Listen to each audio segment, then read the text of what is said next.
মাতই না। হিংসার কারণে তো মানুষের একজন আরেকজনকে মারিয়া ফেলায় না। সব আমি চেষ্টা করি আর আওয়াজ বার করতাম পারি আর না, কিতার লাগি হঠাৎ বেলা হিংসা আর মিশা, এই দুইটা যখন উম্মুল খাবাইস, সব কন্যানি অনর্থের মূল। ও দুইটা থেকে শাখা প্রশাখা সপ্তাহ বাকি সব অনর্থ বাদঘাম সব প্রত্যেকে।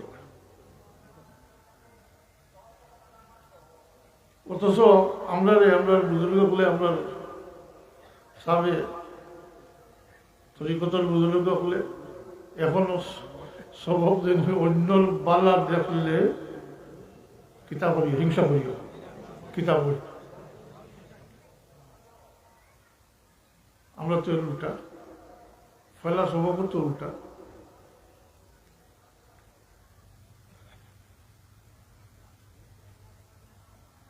উনি স্বভাব হইয়া দিলাম অন্য বালা দেখলে খুশি মাতই না। আল্লাহর কাছে চাই তো অমুকটা আল্লাহ দিস, আল্লাহ আমাদের দেও, এখান তো চাইবার ইয়ে আছে, সুযোগ আছে। কিন্তু না, এখন দেখা যায় হিংসা, বাই থেকে বাইয়া গই গেলেও পাইয়ে হিংসা করে। এই রাজনৈতিক ব্যাপার বাদ দিলাম, এমনিতেই সাধারণ মানুষের মধ্যে হিংসা। এই হিংসায় কিতা করে বলে একেবারে জ্বালাইয়া আগ্রা করে দেয় মানুষের অন্তর। মানুষত্ব বলতে ইনসানিয়ত, উন্স যেটা, পরস্পর দয়া মায়া, এটা ভালোবাসা যেটা, এটা লোর না হিংসা। এটার বহুত কারণ আছে। এর মাঝে একটা কারণ এগুলো আমরা এগুলোর বদ্ধমূল ধারণা হয়ে গেছে যে দুনিয়াটা কি যাই মুড়িজি মুয়ের বলে তো আর কিচ্ছু নেই, শেষ।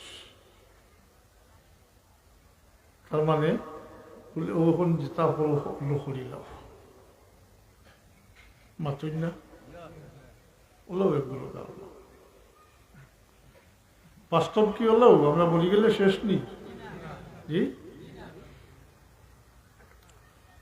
এটা তো মুখে আমরা হই আসা, এটা তো আমানতু বিল্লাহি ওয়া মালাইকাতিহি ওয়া কুতুবিহি ওয়া রুসুলিহি ওয়াল ইয়াউমিল আখির,